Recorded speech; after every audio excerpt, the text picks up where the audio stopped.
free access to a certain number of stories before asking readers to start paying. Murdoch, the world's biggest media tycoon, has long maintained that newspapers can no longer afford to allow free access to their sites, but figures released in November suggest that since going behind its paywall, the Times' website is down 4 million viewers a month. That's a drop of about 62%. We recently reported on how money problems had caused the closure of the Irrawaddy magazine, a publication that offered critical reporting on Myanmar from its base in Thailand. Now, another exiled news outlet, an independent TV and radio station, is in similar trouble. The Democratic Voice of Burma, better known as DVB, broadcasts via satellite into Myanmar from Oslo, Norway. It's run by a network of Burmese expatriates and offers the kind of uncensored reporting that's banned by the military regime on its domestic news channels. But according to DVB's deputy manager, that could be about to change. Kin Mong Win has revealed that the organization has seen a drop of about $1 million in funding since Myanmar's elections last year, and as a result, the group has been forced to slash some of its programming, and some of its staff look set to lose their jobs. Jacob Zuma is a satirist's delight, a cartoonist's dream. The South African president provides plenty of fodder and keeps Jonathan Shapiro on his toes. Shapiro, or Zapiro, as he's known professionally, is the country's most provocative political cartoonist. He has been since the days of apartheid. Recently, Zapiro has taken his satirical wit from print to video, or at least he's tried, but he can't find a television channel to air his show. The content's been deemed a bit too edgy by broadcasters in South Africa's relatively young democracy. The Listening Post's Nick Muirhead caught up with Zapiro recently in Cape Town to talk to him about his cartoons, his new show, and Zapiro's looming legal showdown with the country's president. Jonathan Shapiro didn't start out as an editorial cartoonist. It was South Africa's infamous past that led him there. The apartheid regime was so oppressive that I had to do something about it. I became an activist in 1983, and gradually my activism and my cartooning kind of fused into one thing. Something the country needed, a white voice in the media, unafraid of the authorities. But even in the new South Africa, Zapiro is still a thorn in the government's side. Things have changed enormously since the old days. We knew our enemy then. It was easy to be concerted in your fight against an oppressive and evil regime. The difficulties in the democratic era are that things are a lot less easy to pin down. It's also been hard for me to criticize people who I know, who I've been on the same side as for a long time. But I think I managed to, as I often say, beat the politically correct stuffing out of myself. He did that and more with this cartoon. It showed incumbent President Jacob Zuma preparing to rape Lady Justice. Zapiro called it a metaphor for the abuse of justice that allowed Mr. Zuma to take office. But there was a little bit more to it than that.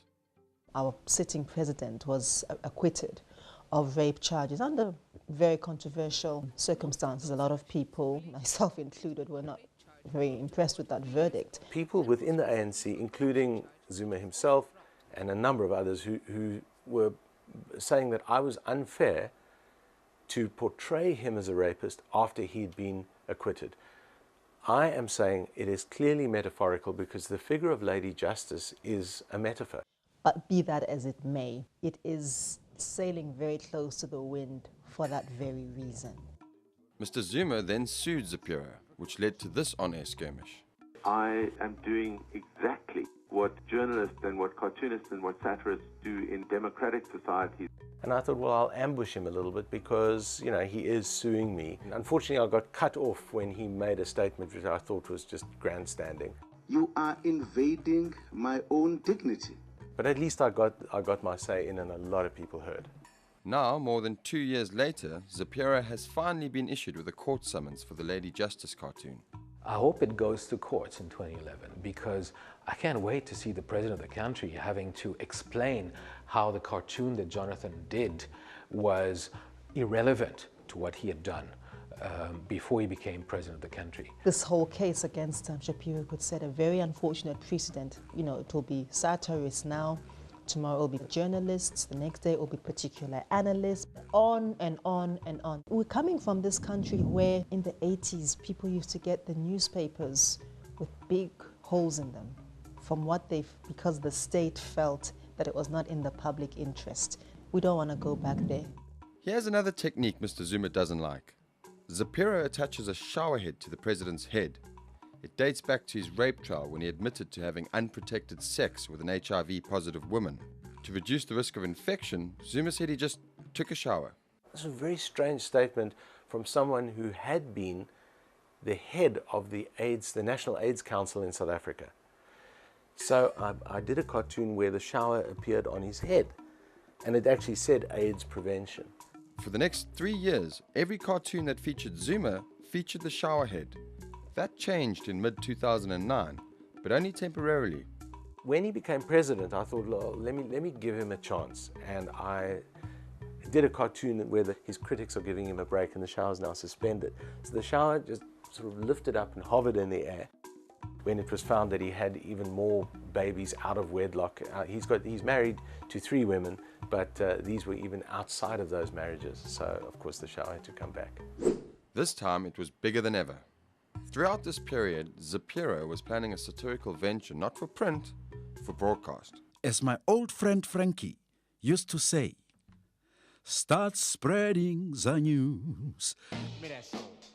He created a political puppet show called The News. Zapiro teamed up with a French producer, Thierry Cassuto, who moved to South Africa in 1998, 4 years into majority rule, and saw a satirical opportunity staring back at him. I looked at the political field, the landscape, and I thought, wow, this is like a chessboard with so many different, very colorful characters. Having a quasi-saint like Nelson Mandela on the one hand, on the other hand, having a quasi-neo-Nazi like Eugene Terreblanche, and everything else in the middle. The News was commissioned by the SABC, the country's state broadcaster. But when the SABC demanded editorial control, the deal fell apart. There are certain tests that are best done behind closed doors. Every broadcaster has got editorial policies that they have got to adhere to. You have got to make sure that whatever product you put on air adheres to your editorial policies. That is the editorial control we wanted. The producers wanted to project it as a political issue. Government is influencing it. But if that was the case, the other broadcasters in the country, they also rejected it. Therefore, what does that say? None of the mainstream broadcasters were ready for our show. I think the people of South Africa are ready for ZA News, but the broadcasters were not ready. Our YouTube channel is the #1 YouTube channel in the country. Our fan page on Facebook is one of the biggest in the country as well. 17 years after the end of apartheid, race remains the defining social issue in South Africa, and that is reflected in the country's media, especially when 2 white men lampoon politicians who are predominantly black. A lot of people have strong opinions about white people being the purveyors of news, the creators of information, the creators of stories about African people. And I think a lot of us have had enough of that. Whether or not the composition of the team that produces the news has influenced whether, you know, the fact that we're not on TV is not certain, because in fact it's a very mixed group producing this show. I think it's more about the strength of our criticism and the fact that we don't want to be editorially controlled. Jonathan Shapiro doesn't want to be anybody's puppet, which is why for now, his colourful cast of political caricatures is spreading ZA News online.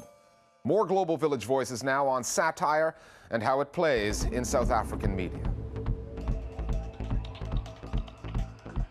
I think satire is hugely important in South African media. We're a country that jokes a lot, we laugh a lot, we like drama. It's one of the ways that we communicate. If the media is going to be relevant, I think satire is massively important. South Africans understand it, South Africans get it. We understand complex humour and we make use of it all the time. Satire doesn't play as much of an important role as we'd like to think it does. It certainly doesn't play the same role and function as it did in the late 1980s, for example, during the dying days of apartheid. It doesn't have that intensity and focus. I think Zapiro is great. My only concern is that there's only Zapiro at the moment. There isn't that broad range of cartoonists and caricatures that we'd like to actually see, and that is a concern going into the future. Finally, a couple of weeks back, we reported on the $315 million sale of Arianna Huffington's news website, the Huffington Post, to AOL. That's a lot of money, especially considering that the bulk of the Huffington Post's traffic goes there for aggregated material.